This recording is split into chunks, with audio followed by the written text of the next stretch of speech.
Hey everybody, welcome to Movement Mondays. This week we're going to be talking about the dreaded burpee.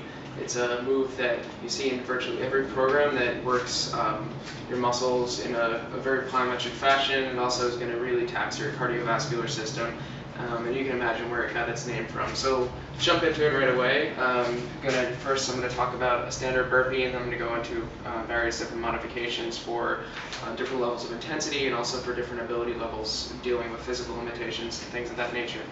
So your standard burpee consists of you be standing feet together.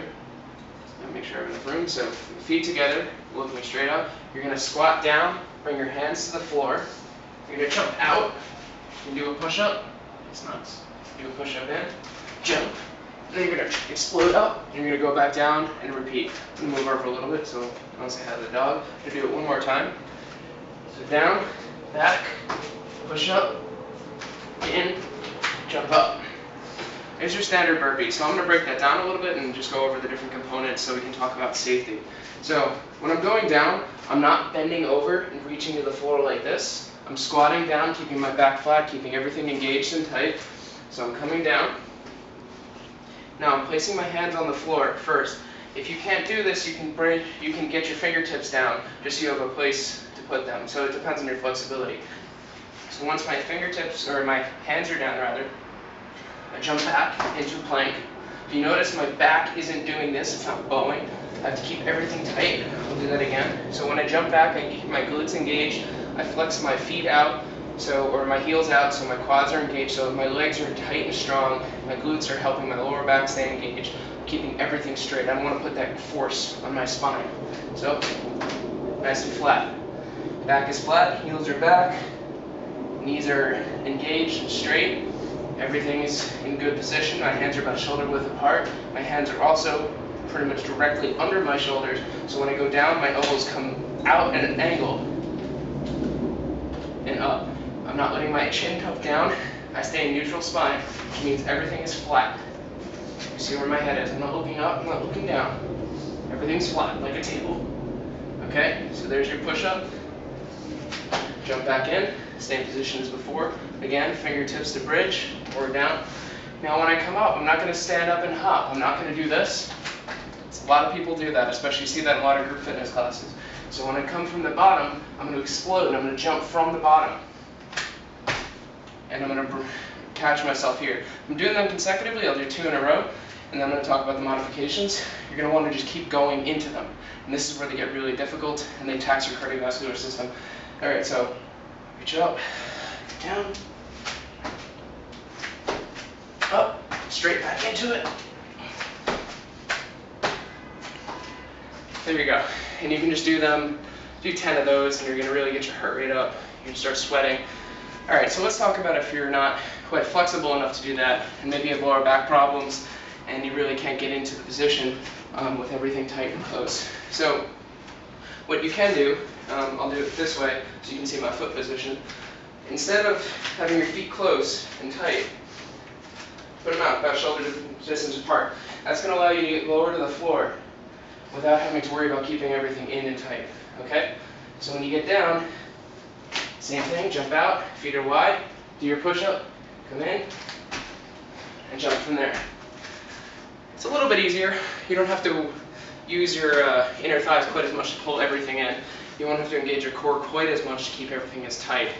Okay, so now what if those are too intense? What if you can't jump that high? What if you can't explode off the ground? What if you can't do push-ups yet?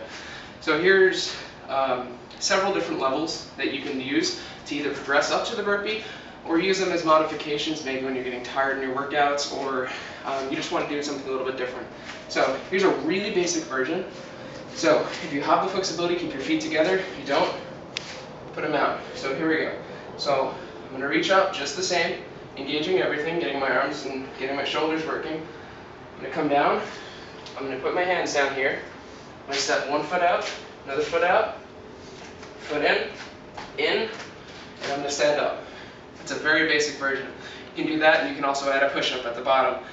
That's a low-impact version if you happen to be over some neighbors that don't like you working out, or if you just don't want to put any extra force on your body.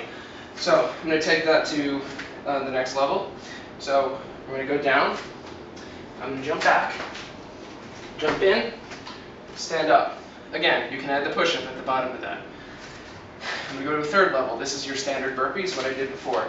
Down, back, push up, in, jump straight up. Okay?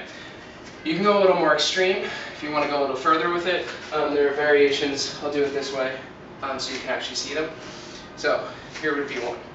So I reach up, down, back, push up, in, X. You can go and you can do what's known as a tuck jump, power jump, any depending on what program you're coming through, different names. It's down, push up. You can do whatever you want with them. They have a lot of variety, a lot of different ways you can do them. Just make sure you stay safe. So again, the form cues, you want to keep everything in line. Shoulder, wrist, everything's a nice even chain. You don't want your elbows going out too wide because this is a rather standard push-up, okay? So not here, not here. So when my elbow, if you see my elbow going back, it's going down 45-degree angle between here and here, okay? So everything stays in line, my back is nice and flat when I'm going in and out. Everything is engaged, so I'll just do a push-up one more time. I'm like a table. Everything's engaged. No knees sagging, no back sagging, butt's not in the air. Nice. Even at the bottom, my back stays flat. And up. Okay, so I hope that helps you work on the burpee and integrate it into your programs and slowly progress into the more advanced versions of it so you can really work everything. So you notice that works from head to toe. I'm breathing a little hard because doing all these things I don't get a chance to breathe, but they really do work you well. You get push-ups, so you get a lot of resistance in there. You're jumping, you get a little plyometric action, and that also gets your heart rate up, gets you breathing harder, and really just works on your overall fitness. When you're going down fast into those push-ups, your back has to absorb the shock, your shoulders are absorbing it, and your core is absorbing it and keeping everything flat. So it's a really great total body exercise that really works on your general fitness.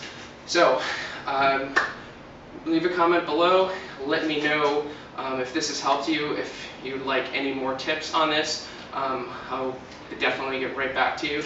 And yeah, I hope this helps you stay safe and up your intensity and just up your game. So get out there, hit your workouts, and find your life.